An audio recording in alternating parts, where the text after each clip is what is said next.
नमस्कार विद्यार्थी मित्रांनो, तर स्वागत आहे सर्वांचं माझ्या यूट्यूब चॅनलवरती study with Aditya sir.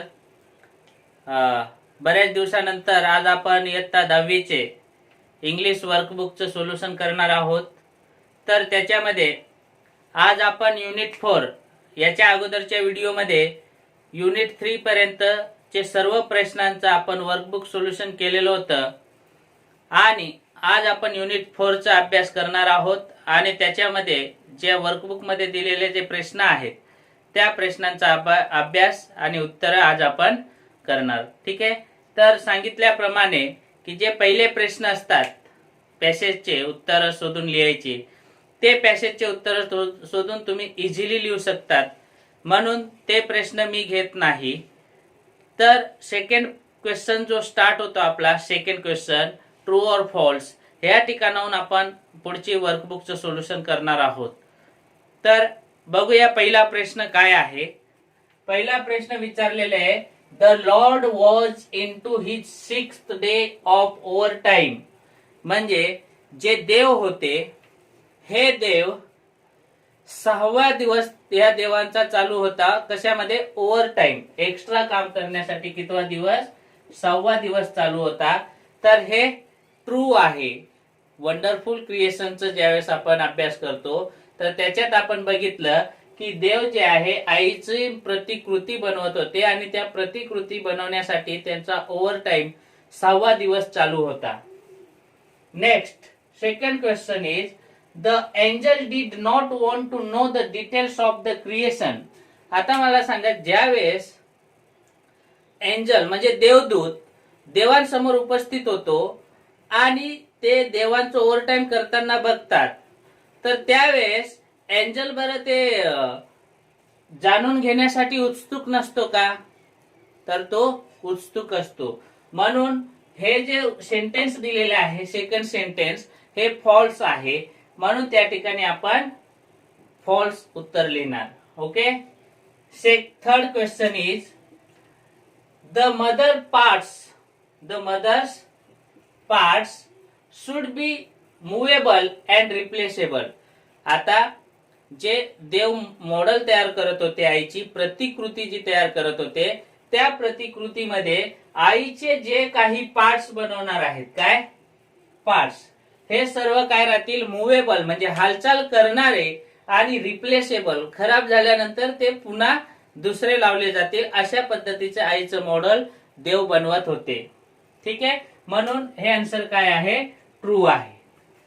Clear. Next fourth question is, a mother's kiss can cure everything.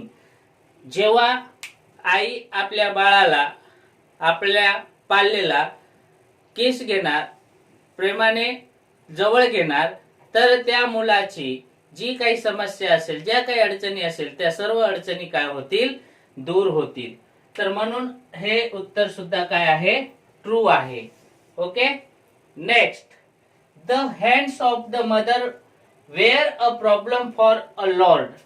तर इथं काय सेंटेन्स दिलेलं आहे, फिफ्थ सेंटेन्स, की देव ज्यावेळेस ह्या आईची मॉडेलची प्रतिकृतीची निर्मिती करत आहेत त्यावेळेस त्यांना आईचे 6 हात बनविणे, the hands of the pair, है ना, हात बनविणे प्रॉब्लेम आहे का, अडचण आहे का, तर नाही, हे चुकीचं सेंटेन्स आहे।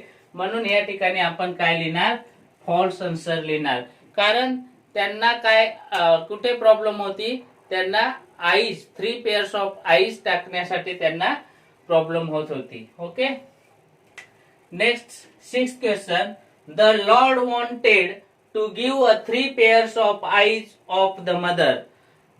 देवांची इच्छा होती की आईमध्ये एकूण 3 पेअर्स ऑफ आईज म्हणजे 3 डोळ्यांच्या जोड्या त्या आईमध्ये याव्या, म्हणून हे सेंटेन्स काय आहे, ट्रू आहे। ठीक आहे, next question seventh question, a mother can not heal herself when she is sick. A mother cannot heal herself when she is sick. आता या ठिकाणी सेंटेन्स काय म्हटलेलं आहे बघा, की आई जर आजारी असेल तर ती काहीही करणार नाही, तर हे सेंटेन्स फॉल्स आहे. आई आजारी सुद्धा असली तरी ती घरचे सर्व कामे, आपल्या मुलांची सर्व कामे ती करत असते. म्हणून या ठिकाणी फॉल्स आन्सर लिहिलं जाईल. Okay. Next question number 8. The angel thought that he model of mother was थक. म्हणजे त्या एंजलला, देवदूतला असं वाटलं की हे मॉडेल जे आहे हे काय आहे, थक आहे, म्हणजे खोटं आहे. तर हे सेंटेन्स काय आहे, फॉल्स. कारण ते मॉडेल जे देव बनवत होते ते खरोखरच मॉडेल बनवत होते. ठीक आहे. The tear was a miracle. त्या मॉडेल मधून काय आले, अश्रू आले. म्हणून ती एक प्रकारची काय होती, जादू होती. म्हणून हे सेंटेन्स काय आहे, ट्रू आहे. तुम्हाला हे खरे खोटे समजले असतील, चूक की बरोबर समजले असतील, इझिली तुम्ही लिहू शकता. आणि जर तुम्ही धडा काळजीपूर्वक वाचला तर तुम्हाला सर्व प्रश्नांची उत्तरं द्यायला अडचण होणार नाही. विद्यार्थी मित्रांनो, तर आता आपण पुढचा प्रश्न जो आहे, third question, fill in the blanks selecting the correct words from the bracket. मागच्या वेळेस आपण हे प्रश्न घेतलेले होते आणि याच्यात सूचना काय दिलेली आहे की आपल्याला रिकाम्या जागा पूर्ण भरायच्या आहेत, ते दिलेल्या शब्दांचा उपयोग करून. तर बघा, ह्या शब्दांचा अर्थ काय होतं हे आपल्याला समजणे सर्वात महत्वाचं आहे. थक म्हणजे कठीण, एक्साइटेड म्हणजे उत्साहित, वंडरफुल म्हणजे अप्रतिम आणि इम्पॉसिबल म्हणजे अशक्य, असे ह्या 4 शब्दांचे अर्थ होतात.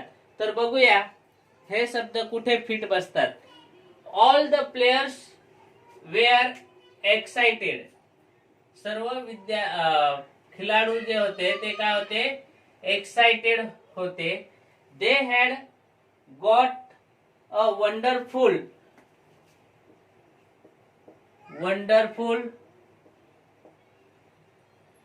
opportunity to prove how thug they were. It was impossible to defeat. Impossible to defeat. अशा पद्धतीने आपल्याला ह्या पॅसेजचे उत्तर लिहिता येईल. आता बघा, याचा अर्थ समजवतोय मी, लक्ष द्यायचे व्यवस्थित. All the players were excited म्हणजे सर्व खेळाडू उत्साहित होते. They had got a wonderful opportunity to prove how tough they were म्हणजे त्यांच्याकडे एक खूप चांगली संधी मिळालेली होती. सुंदर, अप्रतिम अशी संधी मिळालेली होती त्यांना. ऑपॉर्च्युनिटी म्हणजे काय, संधी, की स्वतःला ते काय करतील, प्रूव्ह करून दाखवतील की आम्ही किती कठीण काम केलेलं आहे, किती कठीण खेळ खेळत आहोत. अशा पद्धतीने it was impossible to defeat them म्हणजे त्यांना हरवणे हे काय आहे, अशक्य आहे. अशा पद्धतीचा हा पॅसेज आपल्याला या ठिकाणी दिलेला आहे. इम्पॉसिबल म्हणजे काय, अशक्य. डिफीट म्हणजे काय, हरवणे. ठीक आहे.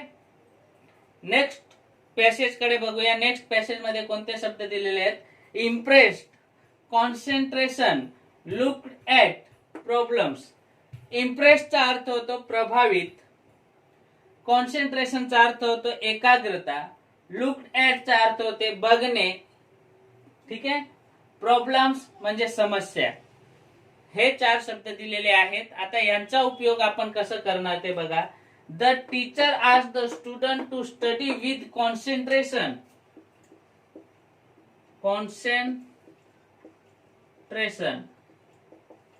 Okay. She was ready to solve all their problems. Okay. The students were looked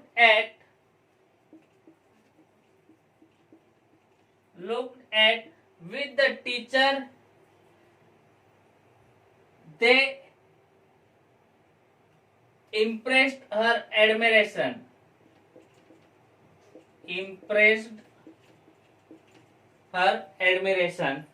बघा,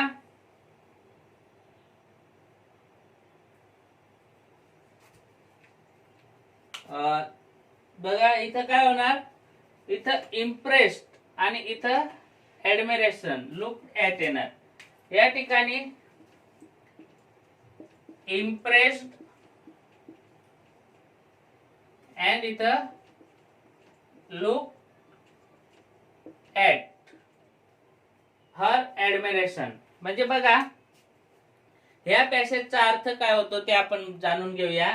the teacher asked the students to study with concentration, म्हणजे शिक्षिका विद्यार्थ्यांना सांगते की अभ्यास जो आहे तो एकाग्रतेने करायला पाहिजे। कसं करायला पाहिजे? एकाग्रतेने। She was ready to solve all their problems, ती शिक्षिका विद्यार्थ्यांच्या सर्व समस्यांचं समाधान करायला तयार होती। Student were impress with the teacher, म्हणून सर्व विद्यार्थी त्या शिक्षिकेवरती काय झाले? प्रभावित झाले। They looked at her administration, म्हणून ते शिक्षिकेकडे एक प्रेरणा स्रोत म्हणून बघत होते। अशा पद्धतीने ह्या पॅसेजचं आन्सर आपल्याला लिहायचे आहेत। तुम्हाला व्यवस्थित कळाले असतील, बघून घ्यायचे व्यवस्थित आणि थोडं पॅसेजचे उत्तर, जसं मी या ठिकाणी माझं रॉंग होत होतं, लिहिल्यानंतर थोडं ते वाचून बघा, म्हणजे आपले अर्थ बरोबर मिळत आहेत का नाही, आपण वापरलेले शब्द बरोबर होत आहेत का नाही, त्याचा पण अभ्यास तुमचा होत जाईल। ठीक आहे, तर सर्वात महत्वाचं म्हणजे ह्या शब्दांचे अर्थ आपल्याला माहिती पाहिजे आणि त्याच्यासाठी तुमची व्होकॅब्युलरी वाढवावी लागेल। ठीक आहे, तर पुढचा जो पॅसेज आहे तो तिसरा पॅसेज आहे। तिसऱ्या पॅसेज मध्ये कोणकोणते शब्द दिलेले आहेत ते बघूया। ट्रबल, टास्क, प्राइड आणि क्रिएशन, हे 4 शब्द दिलेले आहेत। तर ट्रबल म्हणजे काय? त्रास। टास्क म्हणजे काय? कार्य। आणि प्राइड म्हणजे काय? गर्व। क्रिएशन म्हणजे काय? निर्मिती। आता बघूया आपण या शब्दांचा उपयोग आपण कशा पद्धतीने करणार पॅसेज मध्ये। All the children have work hard to complete this model of robot, म्हणजे सर्व विद्यार्थी, सर्व मुलं रोबोटचं प्रतिकृती तयार करण्यासाठी खूप मेहनत घेत होते। It was a difficult task, ही एक काय होती? कठीण कार्य होतं। on the and the children went through a lot of trouble to complete, म्हणजे त्यांना हे टास्क पूर्ण करण्यासाठी, कार्य करण्यासाठी खूप त्रास होत होता। It in a short time, एक कमी वेळेमध्ये हा प्रोजेक्ट पूर्ण तयार करणे त्यांना खूप त्रासदायक होता। They will exhibit their creation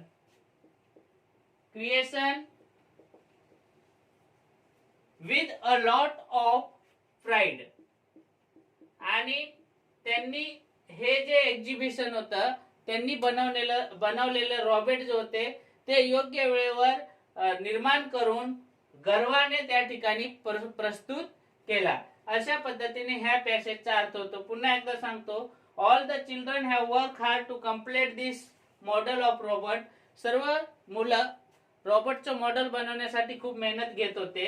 it was a difficult task and the children went through a lot of trouble to complete it in a short time, आणि हे कमी वेळेमध्ये हे बनवण्यासाठी त्यांना जे कार्य दिलेलं होतं ते खूप कठीण होतं, त्रासदायक होतं।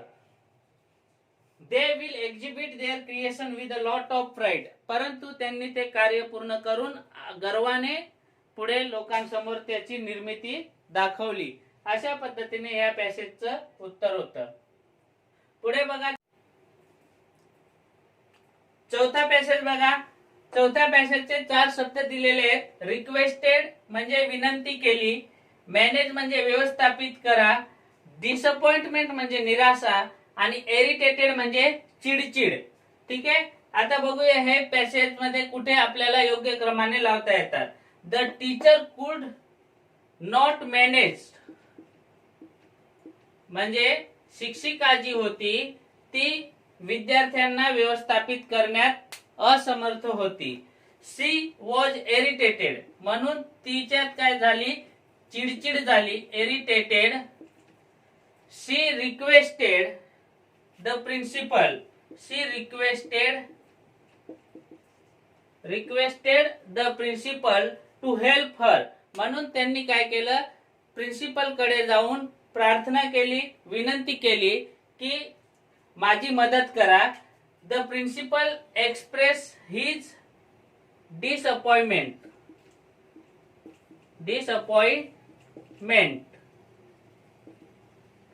आणि मुख्याध्यापकांनी त्यांच्या ह्या वक्तव्यावर, शिक्षिकाच्या वक्तव्यावर काय केली, निराशा व्यक्त केली.